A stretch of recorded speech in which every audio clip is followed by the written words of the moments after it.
आम के मौसम में तूफान, बारिश का कहर, गांव की सुबह और गांव के लोग। ये कहानी है एक छोटे से गांव की, जहां की जिंदगी नजदीक से देखी जाए तो लगता है जैसे समय ने यहाँ रुककर कुछ सालों का इंतजार किया हो। यहाँ के लोग अपनी मेहनत में खोए रहते और सुबह की शांति में जीवन के असली रंगों को महसूस करते थे। लोग पेड़ों के नीचे बैठकर बातें करते, अपनी पुरानी यादों को ताजा करते और खेतों में काम करते। हर घर में एक ही धुन थी, मेहनत, सादगी और खुशियाँ। गांव का नाम था चांदपुर, जहाँ की जिंदगी में तेज रफ्तार नहीं थी, बस शांति थी। यहाँ के लोग अपनी दुआओं में खुश रहते और दिन की शुरुआत करते वक्त कोई न कोई ढेर सारी उम्मीदें लेकर उठते थे। यहाँ के लोग आम के मौसम का इंतजार करते थे। गांव में करीबन हर घर के आंगन में एक आम का पेड़ था। गर्मियों में जब आम पकते तो गांव की गलियों में एक मीठी महक फैली रहती। छोटे छोटे बच्चे, बूढ़े और जवान सभी आम के पेड़ों के नीचे बैठकर बातों में खो जाते थे। पर इस बार कुछ नया था। अर्जुन, जो शहर का लड़का था, गांव में आया। वह जिंदगी के उस पड़ाव पर था जहां वह अपनी खोई हुई दिशा को फिर से ढूंढ रहा था। शहर की भागदौड़ में वह अपने आप को खो चुका था, लेकिन चांदपुर में कुछ था जो उसे यहाँ खींच लाया। अर्जुन सोचते हुए, यहाँ की शांति में कुछ अलग है, जैसे एक नया शुरुआत हो। अर्जुन ने महसूस किया कि यहाँ लोग एक दूसरे की मदद करते हैं। कोई भी खाली हाथ नहीं जाता। बुजुर्गों से लेकर बच्चे तक सबकी जिंदगी एक दूसरे से जुड़ी हुई थी। गांव के लोग सादगी में खुश रहते, लेकिन कुछ समस्याएं भी थीं। गांव के रास्ते खस्ता हाल थे, बारिश में कीचड़ हो जाता था और बहुत सी जरूरतों के लिए गांव को बाहर से आना पड़ता था। लोग मेहनत से काम करते, लेकिन फिर भी कुछ सुविधाओं की कमी थी। अर्जुन ने धीरे धीरे यह महसूस किया कि गांव के लोग अपनी जिंदगी के हर पल को पूरी तरह से जीते थे।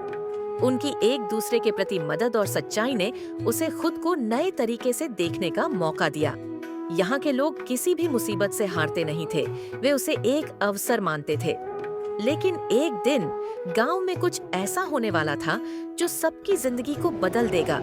आसमान में बादल घिरने लगे थे और मौसम ने अपनी दिशा बदल ली थी। गांव में तेज बारिश शुरू हो गई।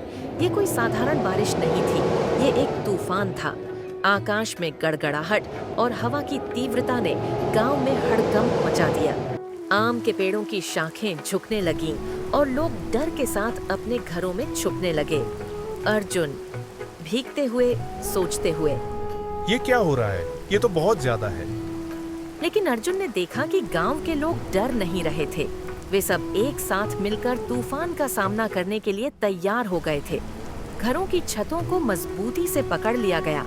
यह तो सिर्फ एक तूफान था, लेकिन गांव के लोग जानते थे कि हर तूफान के बाद एक नई सुबह आती है। तूफान के बीच मीरा, जो गांव की सबसे समझदार लड़की थी, अर्जुन के पास आई। वह जानती थी कि इस तूफान के बाद कैसे सबको ढांढस देना है। मीरा ने अर्जुन को समझाया कि यह बारिश और तूफान हमें एक संदेश दे रहे हैं।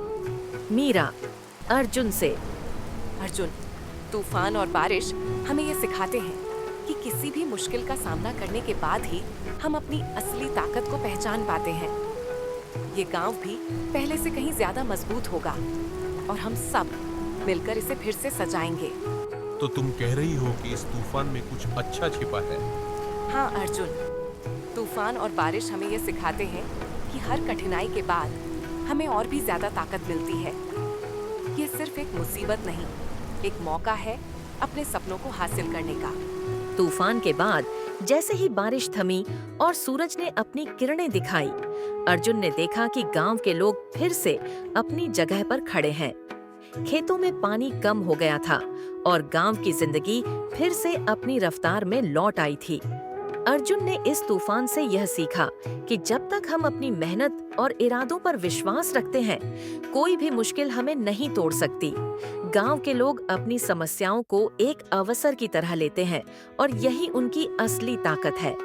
अर्जुन अब जान चुका था कि जिंदगी में कभी भी कोई तूफान आ सकता है, लेकिन अगर हमें अपने इरादों और मेहनत पर विश्वास हो तो हम उसे हराकर अपनी मंजिल तक पहुंच सकते हैं।